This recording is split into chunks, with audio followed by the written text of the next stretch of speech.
এই প্রথমবার আমি তেল ছাড়া বিরিয়ানি রান্না করেছি। দেখতে যতটা লোভনীয় হয়েছিল, খেতেও কিন্তু অনেক বেশি মজা হয়েছিল।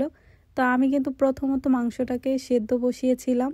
তো মাংসের পানিটা যখন শুকিয়ে আসে এক এক করে আমি মশলা দিয়ে দিয়েছি, বিরিয়ানির মশলা দিয়েছিলাম, সাথে আদা রসুন পেস্ট, আর মাংসটাকে কিন্তু ভালো করে কষিয়ে তারপরে আমি চাল দিয়ে দিয়েছি, পোলাওয়ের চাল, সাথে আলু আর মটরশুঁটি দিয়ে দিয়েছিলাম।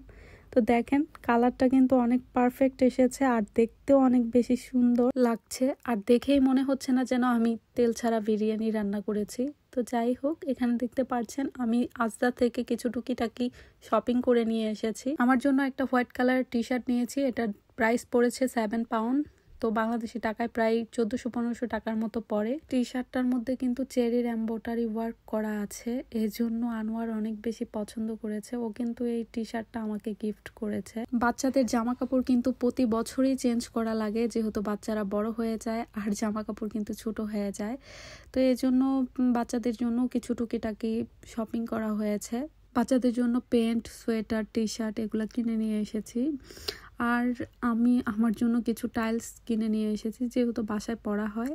এই প্যান্টগুলো নিয়েছে 8 পাউন্ড, আর একটা সোয়েটার নিয়ে এসেছি, সেটার প্রাইস ছিল 9 পাউন্ড, বাংলাদেশি টাকায় প্রায় 2000 টাকার কাছাকাছি পরে। প্রাইমার্ক থেকে কিনতে গেলে কিন্তু অনেক কম প্রাইসে কেনা যেত। তো যাই হোক, আর আনোয়ার সবসময় বাচ্চাদের মানে ড্রেসের ক্ষেত্রে বা জুতা হোক যাই হোক, মানে আজদা থেকেই সবসময় কেনাকাটা করে বেবিদের জন্য। তো আর আমি প্রাইমার্ক থেকে কেনাকাটা করতে পছন্দ করি, কারণ অনেক কম প্রাইসে পাওয়া যায়। মাঝে মাঝে আমার জন্য আমি অনেক শপিং করি প্রাইমার্ক থেকে। তো যাই হোক, দেখতে পাচ্ছেন কিছু খাবার নিয়ে এসেছে, আর এখানে ছিল উইংস, তারপরে ফ্রাইস, বার্গার। দেখেন আমি আমার খাজানা নিয়ে বসেছি।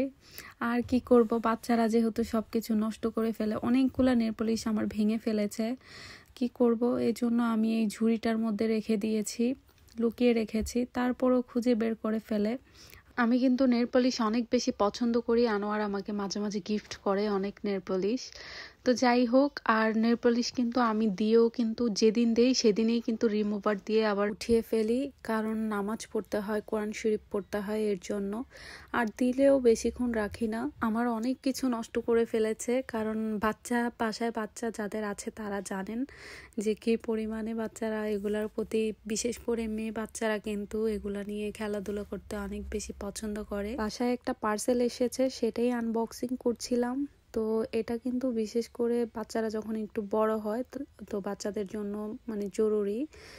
হাই কমেটে তো আর বাচ্চারা বসতে পারে না। তো ভিডিওটা এই পর্যন্তই। সবাই ভালো থাকবেন, সুস্থ থাকবেন, আল্লাহ হাফেজ।